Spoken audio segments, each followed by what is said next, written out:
esta ocasión vamos a presentar la unidad 3, generalidades sobre la relación entre la personalidad y las enfermedades.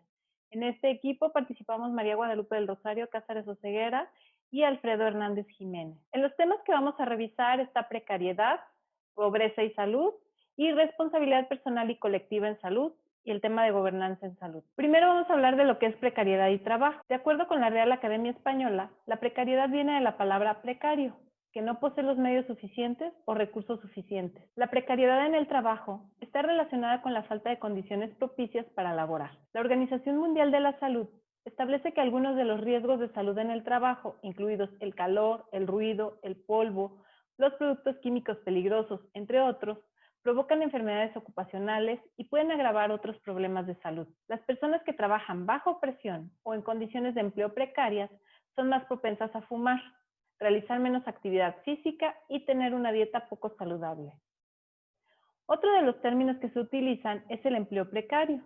De acuerdo con Javier Lindenboim, es aquel que no cumple con las condiciones de ser estable, es decir, de tiempo completo. Está regido por contratos de tiempo indeterminado, donde los trabajadores están protegidos por la legislación laboral. Incluso se encontró que la proporción de empleos precarios resulta mayor entre los asalariados, con bajo nivel educativo. La falta de un empleo con dichas características lleva al trabajador a una disminución en sus ingresos, provocando así una vida precaria, ya que encuentra dificultades para satisfacer sus necesidades. La precariedad y la vulnerabilidad, de acuerdo con Judith Butler, está relacionada con los afectos.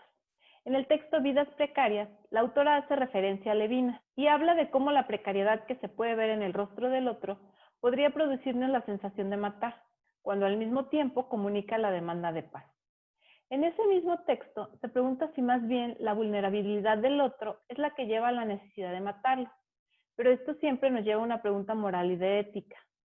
Para entender esta información es importante mencionar que la autora lo escribió después de los ataques del 11 de septiembre, y es por ello que habla de guerra, muerte y afectos. En el libro Marcos de Guerra, de acuerdo con la reseña presentada por Judith Butler, asume que la política necesita comprender la precariedad como una condición vital generalizada, donde la vida entendida como una vida precaria implica una dependencia de redes y condiciones sociales. Dice que las guerras están enfocadas en controlar y potenciar el efecto con relación a una distribución desigual y políticamente inducida de la precariedad, donde algunas poblaciones se marcan como destructibles en lugar de poblaciones vivas que necesitan protección contra el hambre, la enfermedad o la violencia. De acuerdo con nuestra percepción de los textos, Butler estaría estableciendo que el sistema político actual tiene la tarea de mantener a ciertos pueblos como pobres y precarios, para preservar así un equilibrio. De acuerdo con la Real Academia Española, la vulnerabilidad viene de la palabra vulnerable, que puede ser herido o recibir lesión física o moralmente.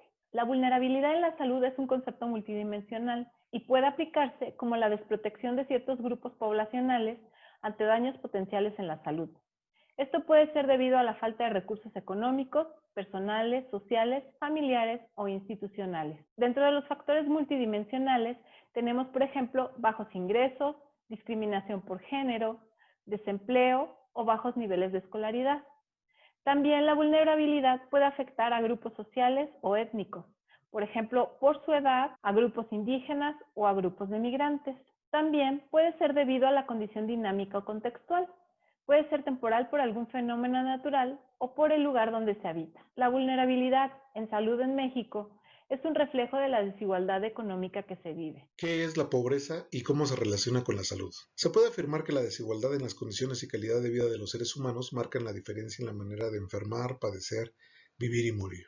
Dicho de otra manera, son las personas con menos recursos económicos, los pobres, los desprotegidos o los excluidos de la sociedad, los que padecen más y mueren antes. Ser pobre es estar destinado a padecer no solo necesidades básicas de alimentación, limitaciones de acceso a bienes y servicios, inserción laboral bajo condiciones precarias, sino adicionalmente enfermar más. Definir pobreza no es cosa fácil. Sin embargo, se puede decir que es la falta o carencia de recursos necesarios para satisfacer las llamadas necesidades básicas, o bien privación de capacidad básica y no meramente como la falta de ingresos. En la primera perspectiva, dichas necesidades se pueden resumir en las siguientes: salud, nutrición, vivienda, educación, trabajo, recreación, además de la carencia de ingresos económicos, entre otros aspectos. El segundo enfoque se centra en privaciones intrínsecas como la edad, sexo, lugar o región, y otros factores que una persona puede o no controlar, y no solamente en la falta de renta. En cualquier caso, la pobreza incluye la carencia de elementos básicos para sobrevivir.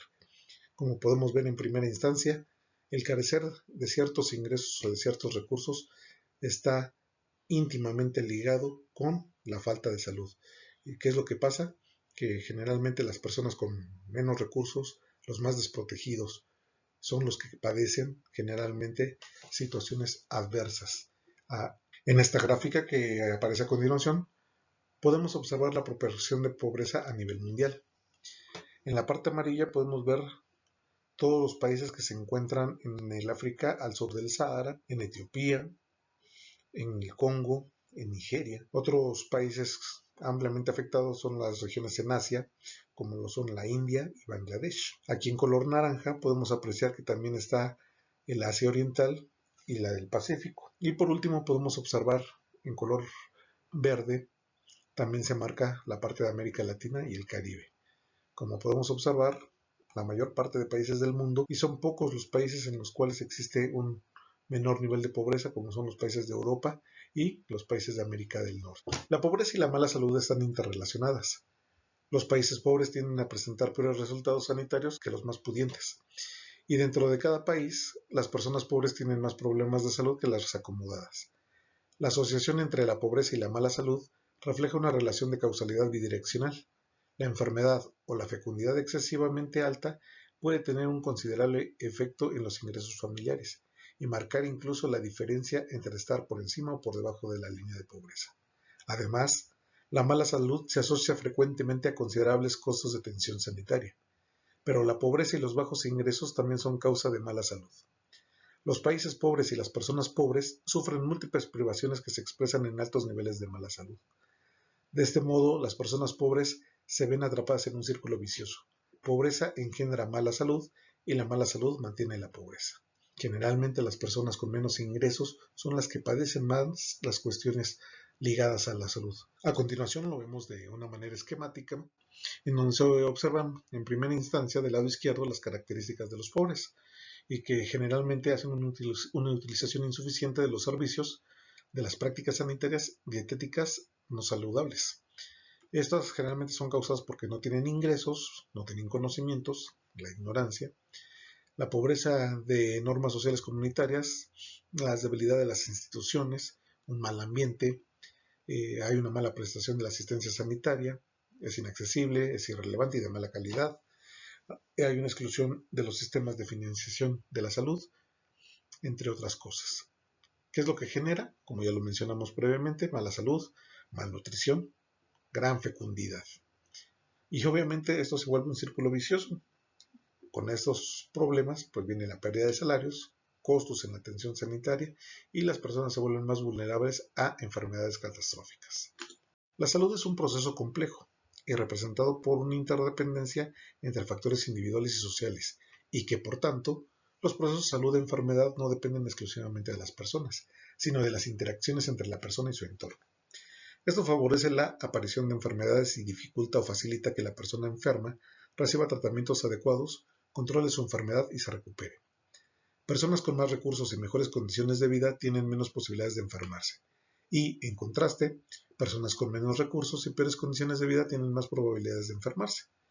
Los sistemas de salud y las políticas públicas sociales influyen sustancialmente en este vínculo entre desigualdades sociales y salud. Si se destinan más recursos y servicios a los pobres, se pueden compensar los efectos de la pobreza y disminuir las desigualdades sociales. Por otro lado, cuando los sistemas de salud y las políticas públicas disminuyen subsidios sociales y crean barreras económicas para el acceso a los servicios de salud, aumentan las desigualdades sociales. El Estado debe desarrollar y debe procurar dirigir políticas públicas en las cuales se centre el apoyo a la salud para atender a los grupos marginados de la sociedad. Esto en primera instancia parecería que requiere de más recursos, pero a la larga implica que hay una inversión que va a provocar que no haya tanta gente enferma, que no se generen situaciones epidémicas, que las personas pobres no generen un costo adicional por enfermedades más complicadas o incluso por muerte o por sobrepoblación. Las desigualdades entre los pobres y los que no lo son. En Europa ha habido una larga tradición de medición de las desigualdades socioeconómicas en el campo de la salud, que abarca tanto la metodología como los análisis empíricos. En otras regiones del mundo, y especialmente en el mundo en desarrollo, se han efectuado menos trabajos empíricos sobre el tema. Vale la pena destacar los siguientes hallazgos clave de la literatura sobre los datos empíricos. En primer lugar, las desigualdades sanitarias son casi siempre en perjuicio de los pobres. Los pobres tienden a morir antes y a presentar mayores niveles de morbilidad que quienes tienen más dinero. Segundo, las desigualdades tienden a ser más pronunciadas con los indicadores objetivos de la mala salud, como las medidas antropométricas, la malnutrición y la mortalidad, que con los indicadores subjetivos. A menudo se observa que en los países en desarrollo, estos últimos producen a veces gradientes perversos, de modo que los pudientes dicen tener peor salud que los pobres. Pero esto tiende a ocurrir con los indicadores que dependen mucho de la influencia de factores transitorios, como si el encuestado ha estado enfermo en las 2 semanas anteriores. En los países industrializados se observa un comportamiento similar de estos indicadores. Tanto en el mundo en desarrollo como en el mundo industrializado, los indicadores de enfermedad a más largo plazo, como las enfermedades de larga duración, la limitación de actividades importantes o la autoevaluación de la salud, tienden a presentar desigualdades que son desventajosas para los pobres. Creo que en este punto es muy clara la situación y lo que es aún peor, que muchas veces las metodologías para tener acceso a la toma de decisiones no son las adecuadas y precisamente o probablemente por ello no se tomen las mejores decisiones a la hora de escoger una política pública. Tercero, hay grandes variaciones entre los países con respecto a la magnitud de las desigualdades sanitarias, aunque estas variaciones en sí mismas también varían según los indicadores sanitarios y socioeconómicos utilizados. Por ejemplo, en América Latina las desigualdades entre los pobres y los no pobres con respecto a la salud de los niños parecen ser mayores que en otras partes del mundo en desarrollo, cualquiera que sea el indicador sanitario utilizado. En cambio, las desigualdades en la mortalidad postinfantil, 1 a 4 años, y la desnutrición son menos pronunciadas en el África subsahariana que en el norte de África, Asia y Cercano Oriente, pero con la diarrea y las infecciones respiratorias agudas ocurre lo contrario. Cuarto, las desigualdades socioeconómicas en el campo de la salud parecen estar aumentando en vez de disminuir, y esto es cierto tanto para el mundo en desarrollo como para el mundo industrializado. Otro de los temas que vamos a analizar es la vulnerabilidad y la COVID-19. El Instituto de Geografía, en conjunto con otras dependencias de la UNAM, desarrolló el Atlas de Vulnerabilidad Urbana ante COVID-19. Esto se realizó en zonas metropolitanas de México. Para realizar este atlas, se revisaron diferentes condiciones de vulnerabilidad. En el tema de salud, se analizó la tasa de camas hospitalarias, la tasa de camas de cuidados intensivos, la tasa de médicos y especialistas, la tasa de personal de enfermería y la morbilidad relativa. En la vulnerabilidad demográfica se analizó la población total por municipio, el porcentaje de población de 60 años y más, el porcentaje de población hablante de lengua indígena y el porcentaje de población que solo habla lengua indígena. Y en la vulnerabilidad socioeconómica, la marginación por municipio, el porcentaje de población urbana 2015, el porcentaje de población sin derecho a biencia, el porcentaje de población de viviendas de un cuarto, el promedio de medios de comunicación, el porcentaje de personas que trabajan en negocios, el porcentaje de población ocupada en actividades esenciales y la producción bruta total per cápita. El nivel de vulnerabilidad de los habitantes ante el efecto potencial del COVID-19 deriva de personas o grupos en términos de morbilidad, condiciones sociales, culturales y económicas, que influyen en su capacidad para anticipar, hacer fuerte, resistir y recuperarse de los efectos del coronavirus. En este atlas se han analizado 48 zonas metropolitanas hasta la fecha. Otra de las investigaciones de la UNAM es la realizada por el Centro de Investigaciones en Geografía Ambiental. Ahí se desarrolló el proyecto Permanencia en Casa e Impactos Socioeconómicos de la COVID-19 en Morelia y municipios conurbados. El objetivo fue identificar el grado de adopción de las medidas de prevención durante la Jornada Nacional de Sana Distancia, comprendida entre el 30 de marzo y el 30 de mayo, así como reconocer los impactos económicos y sociales en diferentes segmentos de la población y zonas de residencia. Se analizó el nivel de vulnerabilidad socioeconómica, el nivel de vulnerabilidad sanitaria, la edad y el género. Entre los resultados, se encontró que las personas que vivían en municipios conurbados tenían más necesidad de salir de su casa durante la Jornada Nacional de Sana Distancia. lo que fue particularmente alto en personas con condiciones socioeconómicas menos favorables y vulnerabilidad sanitaria elevada. Debido a que la encuesta se realizó en un formato a través de Google, se encontró que hubo un sesgo en la muestra, ya que algunos de los habitantes no contaban con servicio de datos o accesos a tecnologías de la información y la comunicación. Esto se reflejó en los sectores de más vulnerabilidad social y por ende hubo un menor número de encuestados de esos grupos. Con estas dos investigaciones podemos ver cómo la vulnerabilidad está relacionada con la salud y cómo las condiciones de pobreza o de precariedad afectan en este tema, especialmente en estos momentos con una pandemia como la que se está viviendo en todo el mundo. Responsabilidad personal y colectiva en salud. Gobernanza en salud. El modelo actual de gobernanza en salud propone la creación de nuevos espacios públicos horizontales de participación ciudadana, de organizaciones privadas y corporaciones para la toma de decisiones del sistema de salud.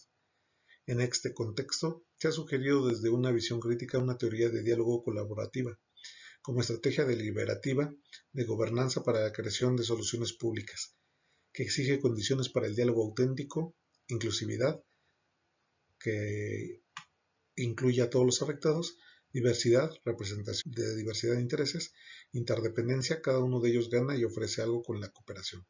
Cada participante persigue su interés con el fin de encontrar una solución que pudiera ser aceptable para todos los participantes. Por lo tanto, en este modelo, en primer lugar, se propone un cambio social o una nueva forma de sistema sanitario participativo, donde los pacientes asumen nuevos roles en su relación con los profesionales a través de participaciones individuales, decisión por participación activa del paciente y colectiva en cuando existen decisiones sanitarias por participación de representantes de asociaciones de pacientes. En segundo lugar, la mayor participación del paciente en el modelo horizontal de salud es concebida gracias al ideal del ciudadano activo, informado y sofisticado. El sistema enfatiza en tercer lugar la corresponsabilidad del paciente por sus decisiones de salud y por el sistema de salud. En este sentido, lo que se busca es que haya una estrategia de gobernabilidad, a eso se refiere la gobernanza, en donde se incluya de manera participativa al paciente, pero que no solamente se le incluya, sino que haya una diversidad y que también haya una interdependencia. ¿Cómo puede existir la responsabilidad individual en la salud? No existe un criterio para atribuir responsabilidad individual en salud. En la práctica sanitaria, la justificación de un criterio de evaluación de responsabilidad individual se encuentra viciada por una fuerte asociación entre riesgos de comportamiento y el estatus socioeconómico, la raza y la etnia. Poder decidir libremente supone condiciones de igualdad real, es decir, la satisfacción de las necesidades y desarrollo de capacidades sociales. Las personas más desfavorecidas que sufren mayores carencias e inequidades constituyen grupos vulnerables que no gozan propiamente de capacidades de decisión libre. Su comparación con grupos más favorecidos que gozan de poder de decisión no sería conmensurable. Los primeros no son realmente libres, los segundos gozan de libertad. Paradójicamente, las personas pobres y menos educadas serán más responsables, reforzando la desigualdad originaria y excluyendo a los pobres del acceso a la salud. Este es un punto muy importante. La responsabilidad individual en la salud en muchos lugares precisa que el individuo es el responsable de su propia salud. Se dejan de lado las políticas públicas. En este sentido, se pueden crear, como ya se señala en el texto, algunas condiciones de desigualdad, pues no necesariamente existe la posibilidad de que la persona con menos recursos pueda ser responsable de su salud, pues obviamente le implica tener una serie de erogaciones más allá de sus posibilidades. Los estilos de vida individuales no constituyen los elementos centrales para determinar responsabilidades de salud. Implicaría suponer que todas las personas tienen las mismas capacidades para actuar en pos de su mejor interés y que son igualmente responsables por el daño que se causan a sí mismas. Pero existen factores sociales, educacionales y sociológicos que afectan las posibilidades de elección, desarrollo y prevención de riesgos de salud de las personas, determinantes psicosociales de la salud. He aquí la importancia de valorar los determinantes estructurales como son los ingresos, la educación, el género, la ocupación, la etnia, la posición social, e intermedios que son las condiciones materiales, la cohesión social y factores psicosociales y conductas y factores biológicos que condicionan la salud. Atribuir las cargas de la responsabilidad en el individuo al acceso temprano a la información una situación preventiva que constituye un incentivo para el cuidado de la salud, sino que equivale a restringir o negar el servicio a la salud. Los determinantes de la salud, como podemos ver en esta pequeña gráfica, está por las cuestiones biológicas humanas, por el medio ambiente, por los estilos de vida, que es lo que acabamos de mencionar, y por el sistema sanitario. Este punto es muy importante en el sentido de la responsabilidad individual en salud. Algunos autores señalan que el individuo es responsable de sus propios estilos de vida y en muchas ocasiones, por ejemplo, el caso de la obesidad o la diabetes está muy ligado a la situación de que el individuo tiene ciertos estilos de vida que lo han orillado a padecer esta enfermedad. La responsabilidad colectiva en salud. Desde hace ya varias décadas, la responsabilidad social en salud ha sido defendida por autores liberales igualitarios, como los rawlsianos Norman Daniels, Dan Brock y Ronald Green. Dichos autores han contribuido a fundamentar ética y políticamente el derecho a la salud, participando activamente para promover la aplicación del seguro público de salud en su propio país, Estados Unidos. Su propuesta se basa en términos generales en la eliminación de las barreras financieras al acceso a la salud, la eliminación de la no igualdad de acceso social, la eliminación de la estratificación por riesgos de salud propia del sistema privado, que es la eliminación de la propiedad absoluta de las ventajas individuales naturales. Este sistema no excluye del acceso a la salud al que no puede pagar el seguro, basando el mismo en el principio solidario de cooperación social, compartir riesgos y beneficios, subsidiando al individuo de mayor riesgo a través del individuo de menor riesgo. Su justificación se basa en la intuición de que las ventajas sociales y naturales son moralmente arbitrarias dentro de un marco normativo de corte rawlsiano, que subraya la importancia de la responsabilidad social y rechaza la evaluación que se encuadra dentro de la responsabilidad individual, debido a que el mismo está enfocado a que las personas están influenciadas por sus capacidades y sus conocimientos, sus características genéticas y socioeconómicas.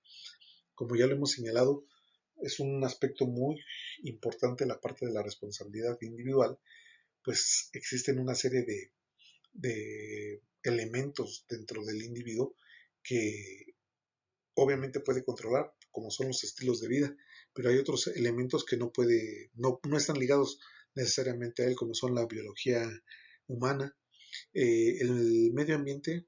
El individuo puede participar en él, pero no necesariamente puede controlarlo.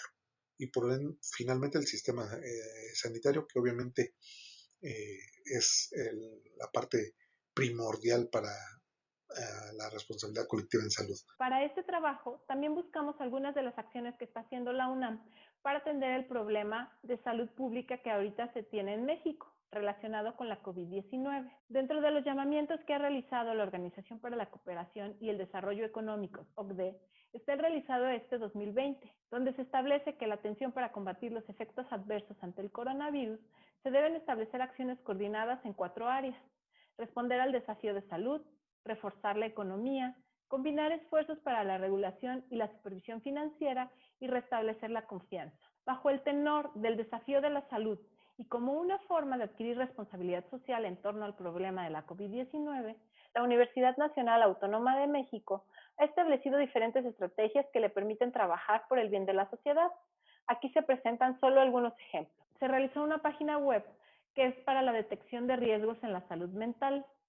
También se estableció un servicio de información médica, diferentes plataformas de servicios de consulta e información relacionada con la COVID-19, que en este participan varias de las facultades, escuelas, institutos y centros de la UNAM, y el laboratorio para pruebas PCR SARS-CoV-2 para miembros de la comunidad UNAM. Como pudimos ver, con todas estas acciones, la UNAM está contribuyendo en el tema de salud. Una de las partes primordiales de esta universidad es colaborar con toda la sociedad en atender problemas prioritarios, y en estos momentos la atención que se está dando en torno a la COVID-19 es una forma de compartir el conocimiento con la sociedad. Para finalizar, presentamos las referencias de este trabajo y les agradecemos su atención.